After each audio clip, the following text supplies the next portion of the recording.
आजच्या दिवसाचं महत्त्व ज्यांना शिवबा समजले त्यांना आजच्या दिवसाचं महत्त्व समजलं। हॅलो फ्रेंड्स, सगळ्यांना शिवजयंतीच्या हार्दिक शुभेच्छा। तर आज आपल्या MIDC फायर स्टेशनमध्ये शिवजयंती कशा प्रकारे साजरी केली ते आपण या व्हिडिओमध्ये पाहणार आहोत। शेलार वहिनी आणि पाटील वहिनी यांनी शिवजयंती निमित्ताने भाषण केले आहे, ते नक्कीच ऐका। आणि सगळ्यात महत्त्वाचं म्हणजे आपले फायर फायटर महेश खामकर भाऊ यांनी छत्रपती शिवाजी महाराजांचं जे गाणं गायलं आहे ते नक्कीच ऐका।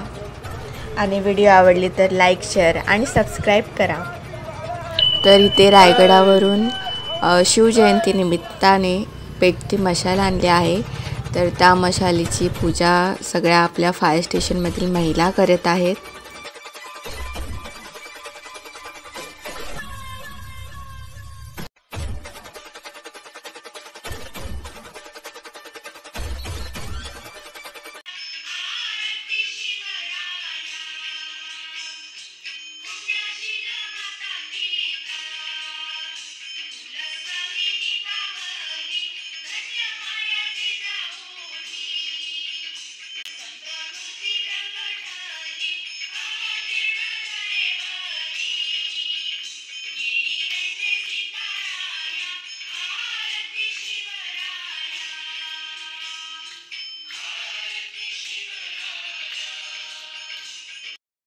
श्रीमंत श्री श्री श्री छत्रपती शिवाजी महाराज की जय। छत्रपती शिवाजी महाराज की जय। जय भवानी, जय शिवाजी, जय भवानी, जय शिवाजी।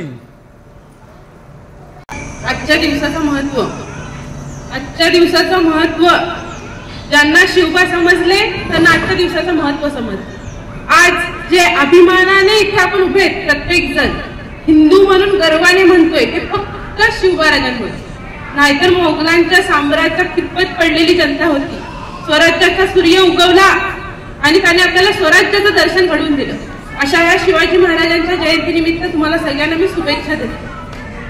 आज भरपूर राजे महाराजे होऊन गेले, प्रत्येक जण एकतर वतनासाठी एकतर जहागिरीसाठी लढला, पण माझा राजा माझा शिवबा हा लढला तो स्वराज्यासाठी। माँ जिजाऊंनी एक स्वप्न पाहिलेलं होतं की स्वराज्य व्हावं, आपलं स्वतःचं राज्य व्हावं। ह्यासाठी त्यांनी अगदी लहान वयातच त्या शिवबाला पार पडू दिले ते स्वराज्याचे, आणि त्या आईचं त्या मातेचं स्वप्न पूर्ण करण्यासाठी झटले ते शिवबा। वेळोवेळी क्षणाक्षणाला जीव त्यांनी धोक्यात घातला आणि प्रयत्न केले ते फक्त स्वराज्यासाठी। आता आम्हाला प्रत्येकाला एक प्रसंग माहिती आहे, अफजल खानाचा वध हा प्रसंग प्रत्येकाला माहिती आहे, पण त्या प्रसंगाच्या तिची जी पार्श्वभूमी आणि तो प्रसंग कसा घडला त्याच्यामधल्या ज्या काही गोष्टी आहेत ते मी तुम्हाला सांगते। प्रसंग प्रत्येकाला माहिती आहे, पण त्याच्यामध्ये ज्या खोलाच्या गोष्टी घडलेल्या त्या मी आज सांगण्याचा प्रयत्न करते। त्याच्या पहिली जी पार्श्वभूमी म्हणजे जावळीचं खोरं म्हणजे प्रतापगड आणि त्याच्या बाजूचा जो परिसर, ते जावळीचं खोरं आहे ते स्वराज्याच्या दृष्टीने एवढं महत्वाचं होतं की त्या ठिकाणी असं म्हणतात की त्यावेळी जावळीचं खोरं एवढं घनदाट होतं की सूर्यकिरण आहे ते जमिनीपर्यंत पोहोचत नव्हतं, एवढी घनदाट झाडी तिथे होती। त्यामुळे राजांच्या दृष्टीने जावळीचं खोरं खूप महत्वाचं होतं। आणि 1647 ला राजांनी जावळीच्या खोऱ्यात पदार्पण केले, तेव्हा तिथे चंद्रराव मोरे त्यांच्या अधिपत्याखाली हा प्रदेश होता। आणि चंद्रराव मोरे जे होते ते मोगलांना फितूर झालेले होते। राजांनी भरपूर प्रयत्न करून ते काय जावळीचं खोरं सोडायला तयार नव्हते। शेवटी राजांनी त्यांचा वध केला आणि 1647 ला तो प्रदेश ताब्यात घेतला। त्याच्यानंतर राजे थांबले नाही, राजांनी आजूबाजूचा परिसर ताब्यात घ्यायला सुरुवात केली। ही बातमी विजापूरला गेली। विजापूरला ही बातमी गेल्याबरोबर अफजल खानाला वाईचा सरदार म्हणून 1649 साली त्याची सरदार म्हणून नेमणूक करण्यात आली। अफजल खान हा एवढा कपटी आणि क्रूर होता की राजांनी तिथे थांबायचं ठरवलं की अफजल खान इथे आलाय। राजांनी आपली मोहीम ती कर्नाटकाला वळवली आणि ते 5 वर्ष अफजल खान ह्या भागात होता। त्याने वाईचा पूर्ण परिसर खोदून काढला, पूर्ण परिसर त्याने सगळी माहिती करून घेतली अफजल खानाने। आणि त्यावेळेस राजांचा दौरा हा तळ कोकणात पहिला होता, त्याच्यानंतर राजे कर्नाटकात गेले। कर्नाटकातला एक एक भाग राजांनी जिंकायला सुरुवात केली. त्याच्यानंतर अफजल खानाला कर्नाटकाच्या स्वारीवर पाठवलं राजांच्या मागे. मग राजे तिथून थांबले आणि पुन्हा स्वराज्यात आले, म्हणजे तळ कोकणात आले. त्यावेळी अफजल खानाने महाराजांचे बंधू थोरले संभाजीराजे यांचा कपटाने वध केला कर्नाटकमध्ये. राजांच्या मनात अफजल खानाबद्दल राग तेव्हाच निर्माण झालेला होता. त्याच्यानंतर जेव्हा राजे पुन्हा जावळीच्या खोऱ्यात आले, राजे शांत बसले नाही. राजांनी 3000 बंदरं ताब्यात घेतली, म्हणजे पूर्ण कोकण तेव्हा त्यांनी ताब्यात घेतलं.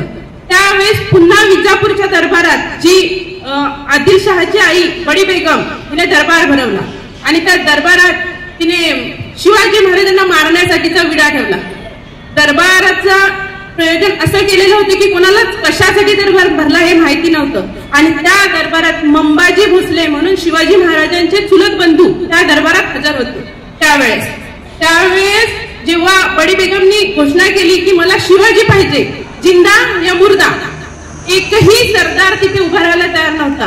का तर प्रत्येक सरदार हा कोकणात किंवा कर्नाटकमध्ये राजांकडून कुठे ना कुठे हरलेला होता. त्यांच्या मनात शिवाजी महाराजांची अशी भीती होती की शिवा म्हणजे भूत, कुठून येतो, कुठे जातो, कुठे अदृश्य होतो. त्यावेळेसच्या लिखाणात उल्लेख सापडतो शिवाजी म्हणजे अदृश्य माणूस, अशी उल्लेख त्यावेळेस सापडतो. अशी त्यांच्या मनात भीती होती, त्याच्यामुळे कुठलाच सरदार पुढे यायला तयार नव्हता. त्याच्यानंतर अफजल खान उंच पुरा धिप्पाड माणूस पुढे आला आणि त्याने सांगितलं क्या लगा रखा है, शिवा शिवा शिवा, शिवा कोण आहे, पहाड का चुहा, मैं लाऊंगा शिवाजी को. हे म्हटल्यावर आदिलशहाची आई तिने त्याला भरपूर बक्षिसं दिली आणि त्याच्या मोहिमेला सुरुवात केली. मोहिमेच्या तयारीला सुरुवात झाली. अफजल खानाची मोहिमेला इकडे सुरुवात झाली आणि अफजल खानाने शिवाजी महाराजांचा विडा उचलला आहे हे मंबाजी भोसलेंनी राजांपर्यंत फेरगिरांमार्फत निरोप पोहोचवला. राजे इकडे तयारीत राहिले. राजांनी निश्चय केला खान येतोय ना, येऊ दे, कारण राजांना आपण प्रत्येक जण निश्चयाचा महामेरू म्हणतो. निश्चय केला तो पूर्णत्वास नेणारच असे होते. त्यावेळेस राजांनी सैन्य बांधणीला सुरुवात केली आणि इकडे अफजल खानाच्या मोहिमेला सुरुवात झाली. पहिला मुक्काम पडला विजापूरच्या वेशीवर आणि पहिल्या मुक्कामात काय झालं, अफजल खानाचा निशाण्याचा हत्ती होता पश्चिम लष्कर, तो मरण पावला म्हणजे अपशकुन झाला. आदिलशहाला ही बातमी कळल्यावर आदिलशहाने लगेच त्याला दुसरा निशाण्याचा हत्ती दिला की जेणेकरून अफजल खानाने त्याचा मोहिमेत बदल करू नये. त्याच्यानंतर अफजल खानाचा गुरु काझी अफजल खानाला भेटायला आला. त्याने सांगितलं तू जाऊ नको, दगा होईल. माझ्या स्वप्नात 2 दिवस झाले तुझं शिर नसलेलं धड येते, तुझ्यासोबत दगा होईल, तू जाऊ नको. पण अफजल खान एवढा कपटी होता की त्याने त्याच्या गुरुलाच ठार केलं आणि पुढे निघाला. पुढे त्याला माहिती होतं राजे जर गडावर आपण गेलो तर कुठल्याही गडावर राजा आपल्या हाताला लागणार नाही. त्याने ठरवलं की शिवाला मैदानात आणायचं आणि मग मारायचं. त्याच्यासाठी त्याने पुढची मोहीम ठरवली. कर्मचारी, अधिकारी आणि माझ्या मैत्रिणी, आज आपण इथे छत्रपती शिवाजी महाराज यांचा जन्मोत्सव या कारणास्तव जमलेलो आहोत. छत्रपती शिवाजी महाराजांबद्दल आताच माझी मैत्रीण माधुरीने चांगलं आणि खूपच शरीराला काटा उभा राहील असं भाषण केलं.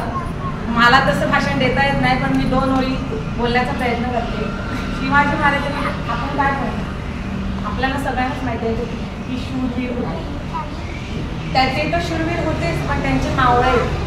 तर मी एक मावळ्यांबद्दल 2 ओळी बोलण्याचा प्रयत्न करते. मी काय पाठवलेली करून आलेली नाही. तर तानाजी मालुसरे, छत्रपती शिवाजी महाराज यांच्या आई जिजाऊ यांना कोंढाणा गड मनात भरला होता. त्याच्यामुळे त्या बोलल्या की मला कोंढाणा सिंहगड पाहिजे. तर शिवाजी महाराज बोलले की हां जाऊ आपण प्रयत्न करू. पण छत्रपती शिवाजी महाराजांची मावळे बोलले नाही, तुम्ही जायचं नाही, आम्ही असताना तुम्ही जायचं नाही. तर तानाजी मालुसरे यांनी प्रयत्न केला की मी जाणार आहे, पण तो खूपच गड एकदम जेरबंद होता, तिकडे जाणं अशक्य होतं. पण त्यांनी खूप व्यवस्थित असं कटेकोर नियोजन करून तिकडे जाण्याचा प्रयत्न केला आणि त्याच्याबद्दल मला 2 ओळी आठवतात माझ्या शाळेतल्या, त्या मी बोलते. होती काळोखी रात्र, होती काळोखी रात्र, घोरपडीला दोरखंड जोडला, मर्द गडाला बिळानी सरसर कोणाला चढला, मर्द गडाला बिळानी सरसर कोणाला चढला. आई जिजाऊच्या मनी कोंडाणा धरला, मर्द गडाला बिळानी सरसर कोणाला चढला. छत्रपती शिवाजी महाराजांना माझा कोटी कोटी प्रणाम. छत्रपती शिवाजी महाराज की जय.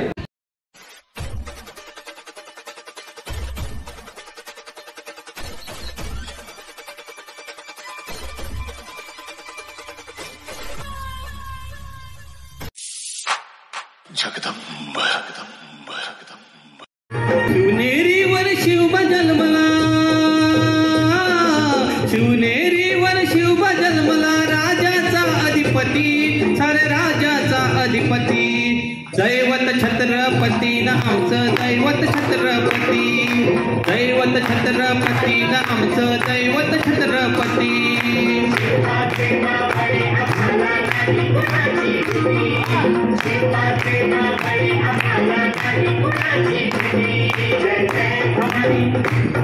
जय जय शिवाजी, जय जय भवानी, जय जय शिवाजी.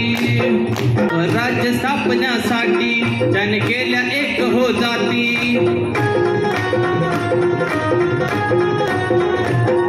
स्वराज्य स्थापण्यासाठी त्याने केल्या एक हो जाती, घेऊन भगवा हाती,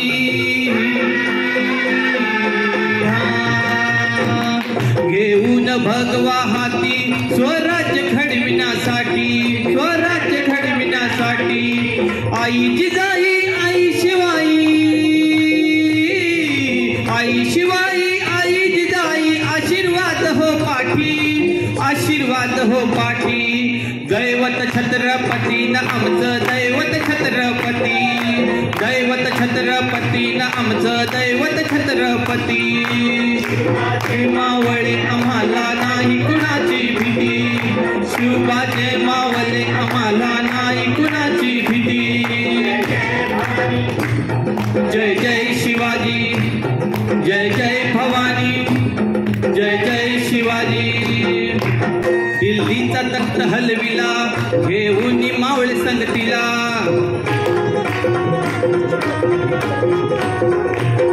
दिल्लीचा तख्त हलविला, घेऊन मावळे संगतीला. बखान टरटरा फाडला,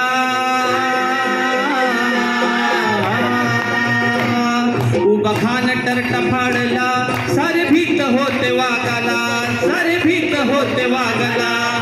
चुनरच्या